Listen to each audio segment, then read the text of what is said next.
Welcome everyone. Thanks for joining us today on TV Piedmont Channel 60 for this edition of 3 and Out. I'm Brian Carter alongside James Horton. Today we have a very special guest with us, former Major League pitcher Cris Carpenter. How are you today, Cris? Thank you for having me.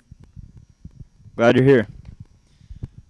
Okay, guys, Carpenter played for the St. Louis Cardinals, the Florida Marlins, the Texas Rangers, and the Milwaukee Brewers. He played for Gainesville High School in Georgia and played at UGA before going pro. He is now a social studies teacher at Flowery Branch High School and serves as pitching coach for the baseball team. However, many people do not know that he once attended Piedmont College. Cris, how exactly did you wind up at Piedmont? Well, out of high school, I signed a football scholarship, played at Georgia, was eventually drafted in baseball, 10-year career in baseball, and always knew I wanted to come back and be a coach and a teacher. And had a friend take me up to Piedmont one afternoon, and I knew Dr. Simmons up there, who became my advisor, and decided to go to Piedmont. It's one of the best decisions I ever made. I loved Piedmont, had a really good academic year there, and really made some really good friends.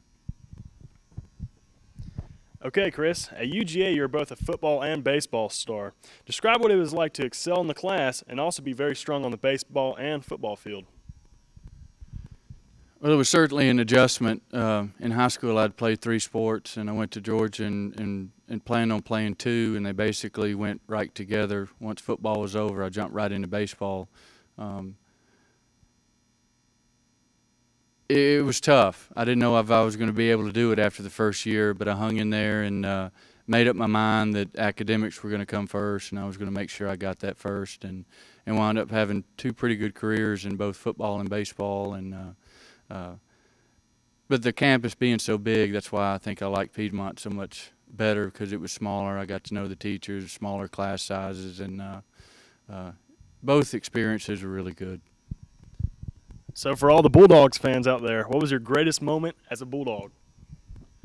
Probably in football when we beat Florida, which was #1 in 1985. We beat them 24-3 and had a real good punting day then. Probably in baseball when we won the regional and went to the World Series for the first time.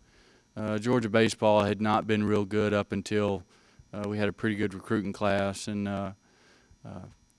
had turned out some really good baseball teams. So I have a lot of memories, but those are probably the 2 best. Okay, and this goes all the way back. You said before you were a 3-sport star at Gainesville High School. So at that time, which sport was your favorite, and which at that time did you see had the brightest future for you? Well, I grew up being a basketball player. Baseball was the last thing I played. I probably enjoyed basketball more. We won 2 state championships at Gainesville in basketball, so and the football program was really good. I really liked football on Friday nights, but the more I played football, the less I became interested in playing quarterback, and knew my future could possibly be in punting. I'd been in punt, pass, and kick and all that stuff, so I'd done that for a long time. But basketball probably still is my favorite sport, probably because I had to give that up, the first thing I gave up. But I was on some really good teams, and baseball at the time at Gainesville was not as good. Of course, since we've won 5 state championships and established a very good statewide program. So I'd say basketball probably still is my favorite sport. You were an all-SEC punter at Georgia, and many people believe that you could have had a very successful career as an NFL punter. What made you pick baseball over an NFL career, and did at any point did you feel like you made the wrong decision? Well, I went to Georgia wanting to be an NFL punter, and my baseball career really progressed, and I wound up getting drafted in the first round. I was redshirted in football, so I was a year behind in football. I just thought baseball was my best opportunity to move on at the time. That probably was one of the toughest decisions I had to make. When I left Georgia, I had 2 years of football left, so I had done so much better my sophomore year in football than my freshman year. It was really tough to leave, but it was just a decision I had to make. The only problem I had with that back then, you couldn't be a pro in one sport and an amateur in another. So I would have liked to play baseball and come back and punted at Georgia in football, but the rules said I couldn't. So, and the rules have since been changed. I had played 1 year in baseball and got a call from the Redskins in 1988 that they wanted me to come punt the last 6 games of the year in 1988 because they had 2 punters hurt. And I remember talking to the general manager and saying, I hadn't punted since '86. He said, "We don't care. We saw you punt in college. We'd like for you to come." So I had a 3-year deal worked out with the Redskins in 1988 that I did not take because I had not given baseball a chance. But no, I don't regret not playing football.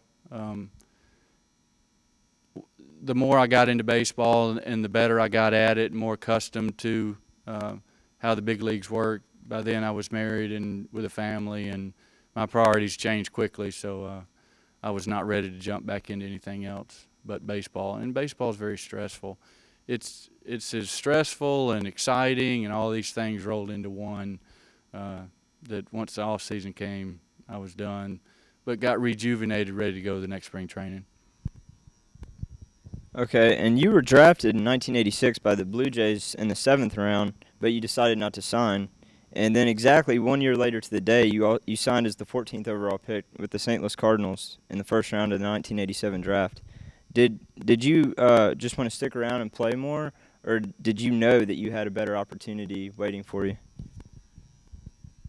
Well, in '86, I told all the teams that I would not come out because I'd only punted 1 year at Georgia, and I enjoyed it so much I wanted to do it again. So I told everybody I was not going to sign if they drafted me. The Blue Jays took a chance on me and made me a great offer at the time, and but I told everybody I was not going to sign. Now the next year, obviously I made it known that I would come out, and was drafted in the 14th pick in the first round by a great team, the St. Louis Cardinals. It didn't take you long to make it to the big show. You climbed the ladder from '87 to your major league debut in May of 1988. How were you able to make it up that quickly? Well, to show you how bad the Cardinal farm system was, I went straight from college to AAA and was the opening day starter in AAA. So I was not prepared for that. I wound up being 3-0 in the first 2 months, and I think John Tudor got hurt and got called up, and my first start was against the Braves, and my first win was my second start against the Cubs, and everything just happened so fast. I was not prepared to be in the big leagues. I didn't have the stuff to be a starter, but I had some lucky success there the first month or two, and kind of got my feet wet for the upcoming years.